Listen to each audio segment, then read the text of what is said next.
अब आपको गुर्दे में और पित्ते में पथरी यानी किडनी स्टोन या गैल ब्लैडर स्टोन होने पर नहीं है घबराने की ज़रूरत।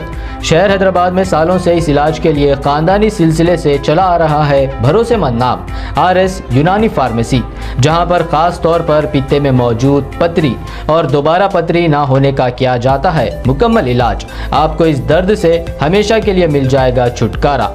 No side effects, no operation.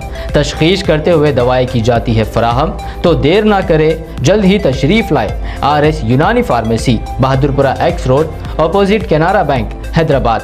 मज़ीद तफसीलात के लिए रब्त करें 9390610436 पर। दो परिवारों के बीच पथराव का लाइव टेलीकास्ट। घटना बीजापुर जिला टिगोटा के शांति नगर 80 कॉलोनी की है, जहां दो परिवारों की पुरानी दुश्मनी के चलते यमनप्पा मलिकनवर और अर्जुन मलिकनवर परिवारों के बीच हुए इस जानलेवा पत्थरबाजी में 6 से अधिक लोग घायल हुए हैं, जिन्हें सरकारी हॉस्पिटल में दाखिल किया गया है। इस झगड़े का लाइव टेलीकास्ट हुआ है मोबाइल कैमरे में कैद।